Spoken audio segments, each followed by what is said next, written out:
Hello and mellow greetings everyone. I know it's been a while since my last video, but there's a reason for that, and I will address that now. Because I do feel that before we get into the review proper, it's only fair that I send out my heartfelt wishes to anybody who had their lives affected by the recent Hurricane Sandy, which at the time of this recording has finally blown past where I live. Luckily, the place where I live was relatively unaffected, but I do want to send my wishes to anybody who was not so lucky. And I encourage anybody who sees this video to help chip in for any sort of relief effort for the hurricane that they can find. Now that we've got that out of the way, I think I should move on to more pressing matters, at least as far as this review is concerned. Halloween is coming, people!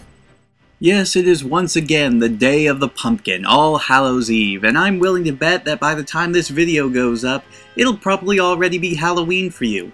You'll have carved out your pumpkins, you'll have set out candy for all of the kids, and you're more or less looking forward to that office party where all the female employees suddenly lose all sense of decency and inhibition. Now, of course, it is pretty much tradition at this point that all reviewers are contractually obligated to review something horror-themed or scary in honor of this holiday. Now, if you've been following me for any amount of time, you know that I don't necessarily do that, mostly because horror is not really my genre of choice. I mean, I like horror just fine, I just don't have that much experience with it. And I mean, there's lots of stuff in my collection that I could review for the holiday, that would certainly make sense, but everything that I have has pretty much been done to death, and I would really only be repeating what other reviewers, some of them far better than I have, I'd already be repeating what they say. So instead, this time, we're going to take a look at something that isn't necessarily horror, and depending on your view, wouldn't necessarily be scary, but it still gets inside your mind and can still make you feel that feeling of dread when somebody is sneaking up behind you and shouting boo. I am of course talking about Aaron Nethery's Endtown. Originally started in February of 2009 and still running today, the comic was originally hosted on moderntales.com, but has since made the rather impressive leap to GoComics.com, which I find very interesting considering that GoComics is a site dedicated to newspaper strip comics, classic and new. Now, if that doesn't already clue you into the quality of the product we're dealing with here, please allow me to give you the setting for this happy little tale. Endtown takes place in a post-apocalyptic society about 6 or 7 years after a cataclysmic event known as the End. Basically one giant war where so many countries started firing new biological and nuclear weapons at each other, and the resulting chemical reaction caused a huge mutagen to be spread throughout the world, as well as turning a majority of the Earth into one giant dust bowl, with very little left of human society. The mutagen is basically so ingrained in the atmosphere that it's impossible to breathe the air without getting a mouthful of the stuff, and any human that is exposed to it eventually turns into either a blithering, mindless monster with lots of teeth, or an anthropomorphic animal that retains a majority of their humanity, depending on which state of consciousness they were in. Now, the uninfected humans, referred to as topsiders, have enacted a bit of a brutal genocidal cleansing policy against the mutants, figuring that if they wipe out all the mutants, well, the mutagen will eventually go away, and they'll be able to stop wearing their biosuits, which is the only protection that they have against the mutagen. So of course, faced with the possibility of being completely obliterated by a bunch of genocidal maniacs, the mutants have taken to living underground in large bunker communities, of which Endtown happens to be one. And the comic basically takes us from there, basically showing us the life of Endtown, the different people who live in it, and how they adjust to the place that they find themselves in. Now, for those of you who think that I'm taking a long time to outline the backstory of this comic rather than getting into the characters and such, it's only because the backstory is very important. The setting itself, Endtown, the crux of this comic, is actually our main character. Our protagonist, as it were. Yes, we do have several different characters, but rather than focusing on a single character or a small group of characters and just seeing the world through their eyes, each arc skips to a different character, allowing us to see their viewpoints on the world, how they view Endtown, how they deal with their personal problems, and how they try to just deal with all the craziness that's happening around them. So Endtown itself is our main character, and everybody else can be viewed as a sub-character. They're very fleshed out sub-characters, but it's true that we don't focus on them for the entirety of the story.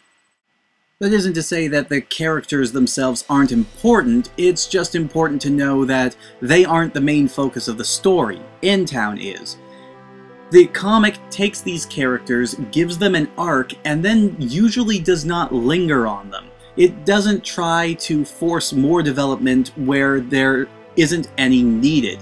For example, the first arc, which focuses on Al and Gustine, an unmutated human who is immune to the virus, and a woman who was mutated into a rhinoceros, well, their arc is all about Gustine trying to find an answer to an extreme identity crisis she has about being a human in a rhinoceros body. It's actually very touching, and the story definitely does not sugarcoat anything. Now, of course, there is plenty of humor in the comic, but definitely nothing is really...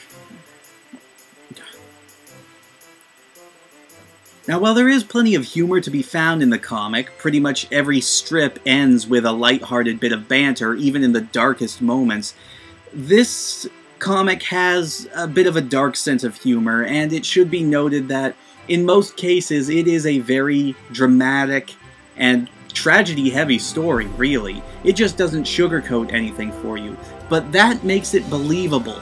That is what makes you feel very sorry for these characters, feel sorry for the entirety of Endtown, that they've been driven to this point, that they have to live that the way they do. Of course, this doesn't throw away the characters either, even after their development is finished. There are plenty of supporting characters, and even main characters that make appearances in later arcs as minor characters or supporting roles. And some of the supporting characters even become full-fledged arc characters who are the main focus of the story for a while. It's a very interesting take on storytelling, and it works very well in establishing Endtown more as a community. The comic even manages to evoke sympathy for its villains, the Topsiders, who early on in the comic are all shown to be very bigoted, all for the genocide of mutants, and who also do terrible, horrible things to the mutants that they kill or capture, but at the same time, you can't help but feel some form of sympathy for them. They live their entire lives in biosuits, constantly under the fear that something will malfunction or go wrong with them, causing them to mutate into some sort of mindless monster, or make them become what they hate. They have no less freedom than the people of Endtown, and they know it. Now, I really like the art style of this comic, and as you can tell for yourself by the clips I've been using, it is very well done. But I can see how some people would find it a little bit jarring. It does evoke the sense of the Sunday funnies in a newspaper, really. And that can be kind of jarring considering how dark and serious the story takes itself. Even though they do throw in a few good jokes here and there. But the character style is a bit off-putting for people who are looking for a dark and serious sci-fi story. But don't let that deter you. The story itself actually works well with the artwork after a while. The only other complaint I have about the comic, and it is an extremely minor one, is the fact that in certain story arcs, there are some elements that are introduced that sort of threw me off for a bit. For example, we're introduced very early on to a character called the Oracle, basically a sentient pool of water who can see into the future. It's never explained where she came from, whether she's a mutant or something else entirely, but it can be off-putting to be introduced to something that would be more at home in a fantasy story in what is ostensibly a science fiction world. But the more you think about these kinds of elements, the more you realize, yes, they belong here. Like I said, very minor complaint, and it also shows off that this is not just a science fiction story. It has elements from all different genres, including fantasy, mystery, and even a little bit of horror thrown in. Heck, if I can accept a world where an airborne mutagen could potentially turn me into either a Lovecraftian horror or a giant fox, I'm pretty sure I can also accept a sentient pool of water, a tree that bears magical fruit, and a character who is basically a cross between Tom Bombadil and Doctor Who. And no, I won't give you context to that last statement. If you're curious about it, go and read the comic. Like right now, this is good stuff! This comic has rapidly managed to become my personal favorite webcomic in a very, very long time. And considering some of the other ones that I've reviewed, both the long-running ones and the ones that I've just recently discovered, that is quite an accomplishment. I highly applaud the writing, the characters, the endearing world that Aaron Netherly has created here, and I highly recommend that everybody check this thing out as soon as possible. So if I haven't made it clear by now, read this comic. It is definitely worth your time, and it's one of the best things I've found on the internet in quite a while. Now, as I mentioned, pretty much the entire thing is on gocomics.com right now, but if you do feel like more directly supporting the creator, Yarldium Press, which is a small fanzine publication, will be putting out a few trade paperbacks of the story up to this point, and with any luck, they'll continue to do that throughout the comic's run. I'm not really sure how much they will be, and I know that they just stopped taking pre-orders for it, so who knows. I still recommend that you purchase it. So with all that out of the way, that's pretty much all I have to say.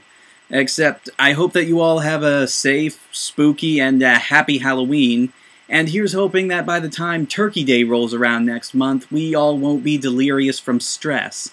But to help out with that, I think next time we're going to be taking a look at something a little more jovial.